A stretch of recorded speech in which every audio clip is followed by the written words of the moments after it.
Assalamualaikum. Untuk video Ibu yang pertama ini, Ibu akan menyampaikan tentang organisasi sektor publik. Nah, di organisasi sektor publik ini, definisi dari organisasi sektor publik itu sendiri adalah entitas ekonomi yang menyediakan barang atau jasa publik untuk meningkatkan kesejahteraan masyarakat dan bukan untuk mencari keuntungan finansial. Jadi non profitable, ya, tidak seperti perusahaan-perusahaan. Kalau perusahaan kan bergerak untuk mencari profit, ya, jadi ini unprofitable. Nah, itu tadi dia definisi tentang sektor publik. Nah, kalau perbedaan antara organisasi sektor publik dengan sektor komersial adalah di sini ada beberapa, ya, di buku kalian yang sudah Ibu sounding bukunya akuntansi sektor publik Dedi Nurdiawan. Di sini adalah perbedaannya dengan sektor publik dengan perusahaan di sektor komersial. Yang pertama, kalau tujuan organisasinya, ya, perusahaan komersial bertujuan memaksimalkan kesejahteraan pemegang saham, ya, jadi mencari keuntungan melalui penciptaan keuntungan, gitu ya, jadi mencari profit, gitu ya.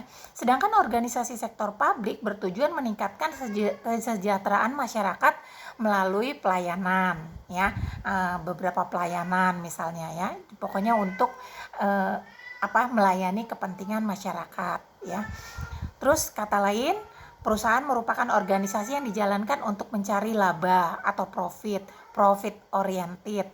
Sedangkan organisasi sektor publik merupakan organisasi yang dijalankan bukan untuk mencari profit atau non profit oriented. Yang keduanya adalah sumber-sumber pendanaan. Nah, kalau sumber pendanaan ini, kalau perusahaan komersial didanai melalui hasil operasi perusahaan, misalnya ada jual belinya, gitu ya, ada yang dijual dan ada yang dibeli, ya.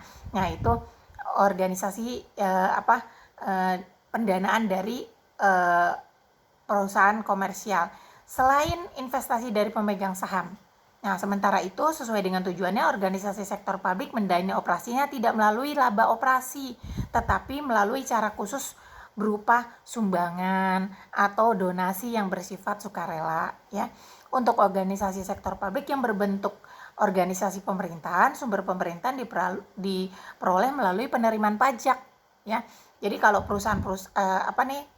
kementerian kayak gitu, ya, itu organisasi sektor publik, bukan kementerian maksud Ibu. Kalau sumber pendanaan yang diperoleh dari untuk organisasi pemerintahan ini, contoh-contohnya adalah penerimaan pajak, ya, terus retribusi, ya, penarikan retribusi, terus hibah atau sumbangan lainnya, ya. Nah, di organisasi sektor publik yang lain, sumber pendanaan bisa berupa iuran anggota, ya, terus subsidi atau sumbangan dari donatur, gitu.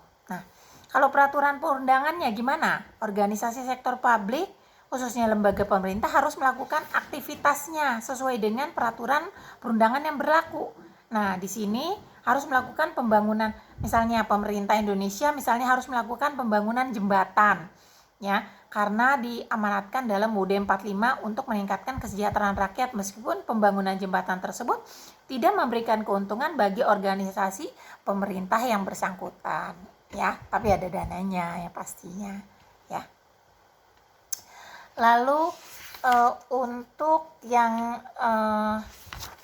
kalau karakteristik utama organisasi sektor publik, apa aja sih ciri-cirinya, ya? Pemahaman definisi organisasi sektor publik itu perbedaannya apa, karakteristiknya. Yang pertama, dijalankan tidak untuk mencari keuntungan, ya, komersial, melainkan untuk mencapai suatu misi atau tujuan tertentu, ya. Terus dimiliki secara kolektif oleh publik, ya. Nah, terus yang ketiga, kepemilikan atau sumber daya tidak digambarkan dalam bentuk saham yang dapat diperjualbelikan. Jadi nggak ada saham-sahaman, ya. Lalu keputusan-keputusan yang terkait kebijakan maupun operasi seringkali didasarkan pada konsensus, ya. Nah, berikutnya yang mengapa keberadaan organisasi sektor publik menjadi cukup penting bagi masyarakat? Karena apa? Ya, ini didasarkan pada kondisi-kondisi. Ada beberapa kondisi, misalnya organisasi sektor publik merupakan penyedia barang publik, ya, atau public goods gitu ya. Lalu yang berikutnya, organisasi sektor publik diperlukan dalam rekayasa struktur sosial, ya.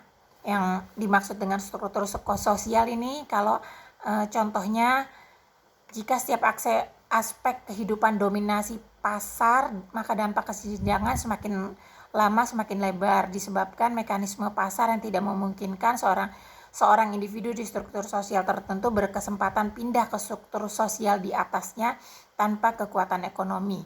Dalam konteks ini, peran organisasi sektor publik diperlukan untuk menjadi jembatan antar struktur sosial yang dimaksud. Misalnya untuk mengatur gitu ya,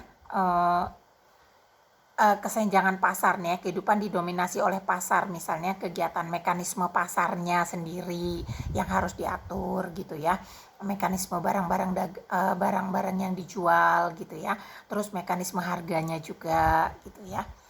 Nah, yang terakhir adalah organisasi sektor publik terbagi menjadi 3 bagian ya. Nah, bagiannya apa aja tuh? Organisasi sektor publik terdiri dari 3. Yang pertama, instansi pemerintah. Nah, instansi pemerintah ini terdiri dari pemerintah pusat dan pemerintah daerah. Terus organisasi nirlaba milik pemerintah. Ya, kalau yang tadi instansi pemerintah itu termasuk di dalamnya Depdagri gitu ya, KPU, KPK. Terus kalau organisasi nirlaba milik pemerintah itu perguruan tinggi, ya, rumah sakit, yayasan-yayasan milik pemerintah, ya. Yang ketiga adalah organisasi nirlaba milik swasta, contohnya yayasan tapi yang punya swasta gitu ya. Misalnya kayak Dompet Duafa gitu ya. Terus sekolah dan universitas swasta, terus rumah sakit swasta. Itu yang pokoknya yang nirlaba tadi ada pemerintah, ada yang dikelola swasta. Jadi itu pembagiannya, ya.